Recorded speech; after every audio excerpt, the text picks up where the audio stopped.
এক নম্বর আসামির যাবজ্জীবন এবং ২ নম্বর আসামির লঘুদণ্ড অর্থাৎ ২০১-এ লঘুদণ্ড প্রার্থনা করলে আমরা কাউন্টার হিসেবে রাষ্ট্রপক্ষে আমরা বলি তারা যেহেতু হেইনাস অফেন্স করেছে এবং এটা নিরঙ্কুশভাবে প্রমাণিত হয়েছে ইতোমধ্যে রেকর্ডকৃত সাক্ষ্য ম্যাটেরিয়ালসের মাধ্যমে আমরা এর সিভিয়ার পানিশমেন্ট চাই। সিভিয়ার পানিশমেন্ট হলো মৃত্যুদণ্ড চাই। মাননীয় ট্রাইব্যুনালে শিশু রামিসা আক্তার হত্যা মামলায় আমরা রাষ্ট্রপক্ষে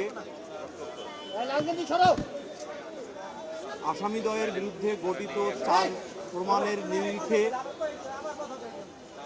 যে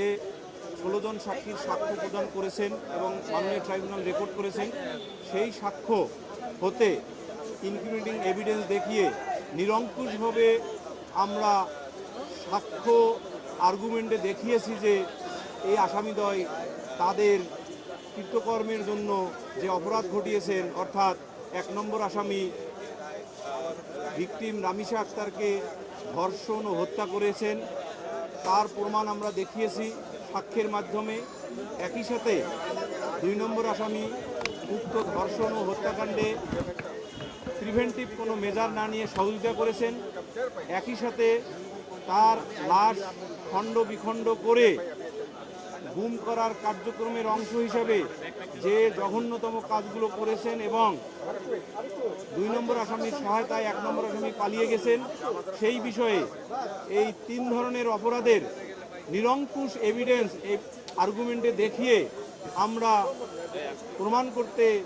উপস্থাপন করেছি যে আসামিদ্বয় নারী ও শিশু নির্যাতন দমন আইনের অধীন 9-এর অধীন পরিতব্য 30 এবং পেনাল কোডের 201 ধারার অপরাধ প্রমাণিত হয়েছে। এবং মাননীয় ট্রাইব্যুনাল আমাদের সকল আর্গুমেন্ট শুনে রাষ্ট্রপক্ষ আর্গুমেন্ট শেষ হওয়ার পর স্টেট ডিফেন্স লয়ারের পক্ষে আর্গুমেন্ট শোনেন এবং স্টেট ডিফেন্স লয়ার 1 নম্বর আসামির যাবজ্জীবন এবং 2 নম্বর আসামির লঘুদণ্ড অর্থাৎ 201-এ লঘুদণ্ড প্রার্থনা করলে আমরা কাউন্টার হিসেবে